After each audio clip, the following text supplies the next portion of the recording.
تخيل أقرب الناس ليك هم نفسهم اللي خربوا بيتك، ولو اكتشفت ده بعد فوات الأوان كنت هتتصرف إزاي؟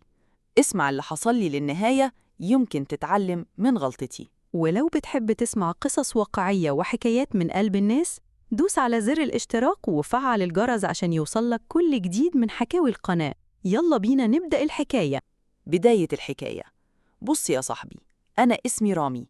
عمري ما كنت أتخيل إن حياتي تتشقلب بالشكل ده، خصوصاً وأنا شايف نفسي راجل شاطر في شغلي، وعمري ما قصرت مع مراتي ندى ولا بنتي جنى. بس اللي حصل كان أكبر من خيالي، وده كله بسبب صاحبة مراتي. أول المواجهة في الشغل. في يوم المدير بتاعي أستاذ فادي دخل عليا المكتب وهو متعصب وقال لي: يا رامي، أنا جايلك بنفسي عشان بحبك، بس لو فضلت مهمل كده هضطر أوقفك. شغلك بقى كله غلط وده مش مستواك خالص. وقفت مكاني مش عارف أرد. زميلي حسام قرب مني وقال لي: مالك يا رامي؟ باين عليك مهموم، لو عايز تفضفض أنا هنا. قلت له: الدنيا مكركبة يا حسام، البيت والشغل وكل حاجة داخلة في بعض. قعدة الكافيتيريا مع حسام. قعدنا نشرب شاي في الكافيتيريا. قلت له: حاسس إني بتسحب من كل ناحية، حتى ندى بقت متغيرة، وأمها ولميس صاحبتها كل يوم عندنا. قال لي: خد بالك من نفسك يا رامي، ساعات أقرب الناس هم اللي بيوقعونا من غير ما نحس. البيت وشرارة المشاكل. رجعت البيت متأخر، لقيت ندى وأمها قاعدين في الصالة، الجو مشحون. ندى قالت لي بعصبية: إزاي تتأخر كده يوم عيد ميلاد ماما؟ وأمها زودت وقالت: بنتي دي طول عمرها بتضحي عشانك وإنت حتى ما بتسألش. اعتذرت وأنا مهدود، ودخلت أوضتي. وأنا نايم سمعت أم ندى بتقول لها: اعملي زي ما لميس قالتلك، تجاهليه وسيبيه هو اللي يجري وراكي. دخلت أوضة جنى، لقيتها قاعدة بترسم عيلة حزينة. سألتني: بابا، انت زعلان من ماما؟ ليه ما بتضحكوش زي زمان؟ حضنتها وقلت لها: لا يا حبيبتي، كله هيبقى تمام. ندى في شغلها. زميلتها سألتها: مالك يا ندى، وشك أصفر كده ليه؟ ندى بتحاول تضحك وتخبي: مفيش والله، شوية مشاكل في البيت. بداية الشك. لميس صاحبة ندى بقت تيجي البيت كتير وتضحك وتبصلي نظرات غريبة. مرة سمعتها بتقول لندى: خلي بالك من رامي، شكله متغير، يمكن في حد تاني في حياته. ندى بدأت تفتش في حاجاتي وتراقبني، وجنى بقت منطوية أكتر. مشهد جانبي. خناقة على العزومات. في يوم جمعة ندى أصرت إني لازم أحضر عزومة عندهم رغم إني كنت ميت من التعب. قلت لها مش هينفع، تعبان ومحتاج أرتاح. قامت لميس سخنتها أكتر وقالت لها: شوفي، هو مش فارق معاه وجودك ولا وجود أهلك، ده حتى ما بيسألش فينا. روحت من الشغل لقيت الدنيا مقلوبة، وندى بتعيط وأمها بتشاور عليا وتقول: الراجل اللي مش بيحترم بيت مراته ما يستحقهاش. رامي مع والدته. رحت أزور أمي. أول ما دخلت لقيتني ساكت. قالت لي: مالك يا رامي؟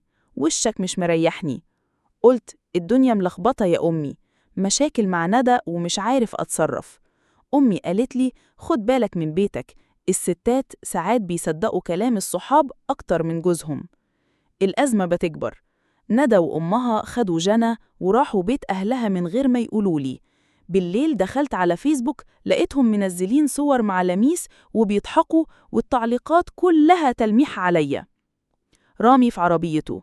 قعدت في عربيتي بالليل تحت المطر. اتصلت بحسام وقلت له: حاسس إني فقدت كل حاجة حتى بنتي. قال لي: لسه في أمل يا رامي، أوقات لازم نواجه الناس اللي بتهد بيوتنا. جنى مع جدتها. جنى قاعدة مع جدتها اللي هي أم رامي، بتسألها: تيتا، هو بابا وماما هيرجعوا لبعض؟ جدتها: ادعي يا حبيبتي ربنا يهدي النفوس. مشهد جانبي. خناقة على العزومات. في يوم جمعة ندى أصرت إني لازم أحضر عزومة عندهم رغم إني كنت ميت من التعب. قلت لها مش هينفع، تعبان ومحتاج أرتاح. قامت لميس سخنتها أكتر وقالت لها: شوفي، هو مش فارق معاه وجودك ولا وجود أهلك، ده حتى ما بيسألش فينا. روحت من الشغل لقيت الدنيا مقلوبة، وندى بتعيط وأمها بتشاور عليا وتقول الراجل اللي مش بيحترم بيت مراته ما يستحقهاش. رامي مع والدته. رحت أزور أمي، أول ما دخلت لقيتني ساكت. قالت لي مالك يا رامي، وشك مش مريحني. قلت لها الدنيا ملخبطة يا أمي، مشاكل مع ندى ومش عارف أتصرف. أمي قالت لي خد بالك من بيتك، الستات ساعات بيصدقوا كلام الصحاب أكتر من جوزهم. الأزمة بتكبر. ندى وأمها خدوا جنى وراحوا بيت أهلها من غير ما يقولوا لي. بالليل دخلت على فيسبوك لقيتهم منزمين صور مع لميس وبيضحكوا، والتعليقات كلها تلميح عليا. رامي في عربيته. قعدت في عربيتي بالليل تحت المطر، اتصلت بحسام وقلت له حاسس إني فقدت كل حاجة حتى بنتي. قال لي لسه في أمل يا رامي، أوقات لازم نواجه الناس اللي بتهد بيوتنا. جنى مع جدتها. جنى قاعدة مع جدتها اللي هي أم رامي بتسألها تيتا هو بابا وماما هيرجعوا لبعض؟ جدتها ادعي يا حبيبتي ربنا يهدي النفوس. مشهد جانبي. خناقة على الشارع. في يوم قابلت ندى ولميس صدفة في الشارع. لميس قالت لي ببرود انت السبب في دموع ندى، لو كنت راجل بجد كنت عرفت قيمتها. رديت عليها انت اللي بتخربي البيوت يا لميس، لو فعلا بتحبيها كنت بعدتي عن حياتنا. ندى وقفت في النص وعيونها مليانة دموع ومش قادرة تختار بينا. المواجهة الكبيرة مع لميس في الكافيه. الكافيه كان هادي وأنا مستنيها. لميس دخلت لابسة شيك وبتبتسم. إيه يا رامي؟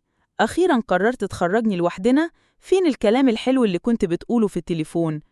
قلت لها بهدوء أنا مش جاية أقول كلام حلو، أنا جاية أفهم أنت ليه كنت دايماً بتتدخلي في حياتي أنا وندى. ضحكت وقالت هو أنا اللي خربت بيتك ولا أنت اللي مش عارف تداري على مشاكلك؟ قلت لها كنت فاكر إنك صاحبة ندى بجد، بس واضح إنك كنت بتستني أي فرصة عشان تدخلي بينا. ليه؟ لميس وشها اتغير وقالت كل واحدة ليها ظروفها، وأوقات الصحاب بيبقوا أقرب من الجواز نفسه، وبعدين أنت مش ملاك، أنت كمان غلطت. قلت لها بصوت عالي أنا غلطت لما وثقت فيكي وسمحتلك تبقي جزء من حياتنا، بس خلاص اللعبة خلصت وكل حاجة هتبان قريب. المواجهة النارية مع أهل ندى. دخلت بيت أهل ندى، الكل واقف، الجو مشحون. أم ندى قالت لي بعصبية أنت جاي هنا ليه؟ مش كفاية اللي عملته في بنتي؟ قلت لها أنا جاي أتكلم مع ندى، الموضوع بيني وبينها مش بيني وبينكم. أبو ندى دخل وقال أنت فاكر نفسك مين عشان تيجي تحط شروط؟ بنتي مش لعبة في إيدك. قلت بحزم عمري ما أذيت ندى، بس مش هقبل إن واحدة زي لميس تتحكم في حياتنا. لو عايزين البنت ترجع بيتها يبقى من غير تدخل صاحبتها دي. ندى بتعيط انت كده بتضغط عليا، انا مش قادرة اختار بينكم. ام ندى صرخت انت السبب في كل ده، لو بتحب بنتي فعلا كنت استحملتها واحتويت مشاكلها بدل ما تجرحها وتفتحها قدام الناس.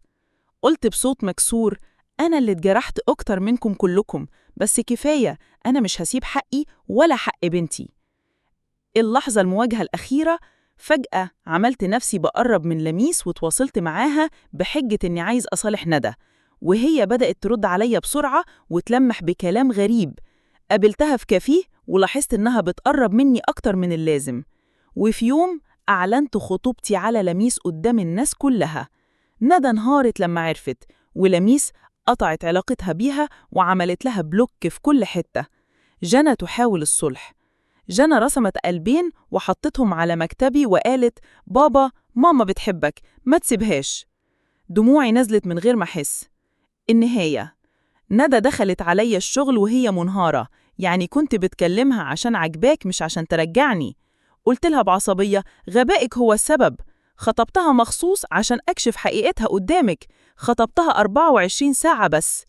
ندى اتصلت بلميس قدامي وسمعت بنفسها كل حاجة، قفلت في وشها وفضلت تبكي. قعدة أخيرة مع حسام. قعدت مع حسام على القهوة بعد كل اللي حصل، قلت له حاسس إني اتكسرت بس برضو مش قادر أكره ندى، خايف أرجع وأتأذي تاني. حسام قال لي اللي قلبه طيب بيتوجع أكتر، بس لازم تتعلم تحط حدود لأي حد يدخل بيتك. ودي كانت حكايتي. اتعلمت إن مش كل اللي يدخل بيتك يستحق ثقتك، وأوقات أقرب الناس هم أكتر ناس ممكن يوجعوك. يا ترى لو كنت مكاني كنت هتسامح؟ لو عجبتك الحكاية وعايز تسمع قصص أكتر بنفس الأسلوب، ما تنساش تشترك في القناة وتسيب لنا تعليق تقول فيه رأيك أو تحكي لنا موقف شبه اللي حصل. دعمك هو اللي بيشجعنا نكمل ونحكي لك كل جديد. أشوفكم في الحكاية الجاية.